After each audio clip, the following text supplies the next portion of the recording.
information brokers. Personal information has been called the new oil, as it has tremendous value to marketers and businesses. Businesses can use personal data to prevent fraud, identify and screen potential customers, analyze and predict customer behavior, better market their products and services, and tailor ads to the specific interests and wants of potential customers. In 2012, U.S. companies spent $2 billion on acquiring third-party data about individuals, and that amount is expected to more than double in the next 5 years. To meet this growing demand for personal information, a slew of so-called information or data brokers have sprung up.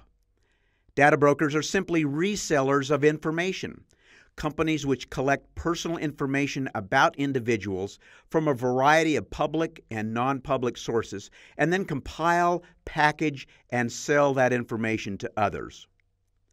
Data brokers collect personal information such as individual purchasing histories, estimated salaries, property ownership, family size, leisure pursuits, race, gender, health concerns, online browsing history, employment and criminal background, hobbies and interests, and social networking activities. Data brokers are largely unregulated, and most consumers are unaware of the existence of data brokers and the role they play in advertising and commerce. Here are 3 of the larger data brokers in the U.S., none of which are household names. Acxiom, a company which maintains its own database on 190 million individuals and 126 million households in the United States, and also manages customer databases for major banks, automakers, and large retailers. Acxiom operates more than 23,000 computer servers, which process more than 50 trillion data transactions a year. Its database contains over 500 million active consumers worldwide, with about 1,500 data points per person. Acxiom has developed its own consumer classification system, which assigns consumers to one of 70 detailed socioeconomic clusters. eBureau, which evaluates and scores consumers who make online purchases for eBureau's clients, such as credit card companies, lenders, insurers, and educational institutions. A consumer's eScore, the proprietary name for eBureau's product, goes far beyond a traditional credit score. It factors in non-financial as well as financial information and uses sophisticated algorithms to give a consumer a score, which a business can then use to predict whether that consumer will or will not be a profitable customer, will be an acceptable credit risk, or is someone worth spending more marketing dollars on. Intellius, which describes itself as, quote, an information commerce company which provides consumers and businesses with predictive intelligence for important everyday decisions, end of quote. Intellius offers dossiers and other people search services, comprehensive HR background checks, and identity theft protection. Data brokers are increasingly coming under the scrutiny of both Congress and the Federal Trade Commission as a result of a general lack of transparency in the industry.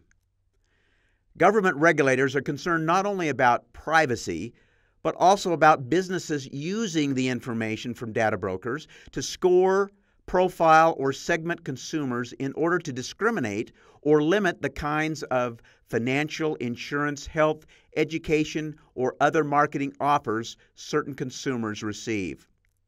For instance, the Wall Street Journal recently reported that travel site Orbitz is now differentiating its search returns on whether the consumer accesses their site from a Mac or a PC.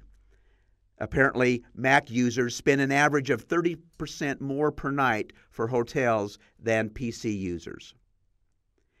In March of 2012, the FTC issued a report calling for greater transparency in the industry and suggesting that data brokers create a centralized website where data brokers would identify themselves, describe how they collect and use consumer data, set forth what rights consumers have to access and correct errors in the data, and giving consumers an ability to opt out of their personal information being sold.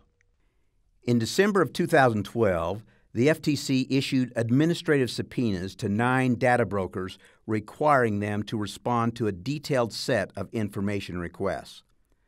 The subpoenas sought details about the nature and sources of information the data brokers collect, how they use, maintain, and disseminate the information, and the extent to which the data brokers allow consumers to access and correct information or opt out of having their personal information sold.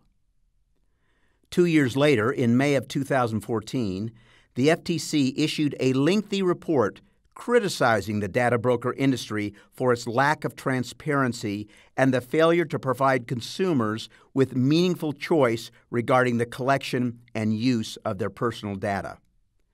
The FTC concluded that, quote, little progress has been made to improve transparency and choice in the nearly 2 decades the FTC has been examining data brokers, end of quote.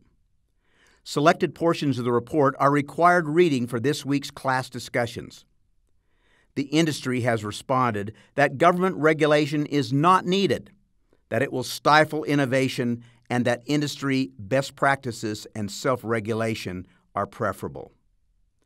In our next lecture, we will look at a specific controversial proposal known as Do Not Track, which addresses the issue of data mining and the practice of targeted behavioral online advertising.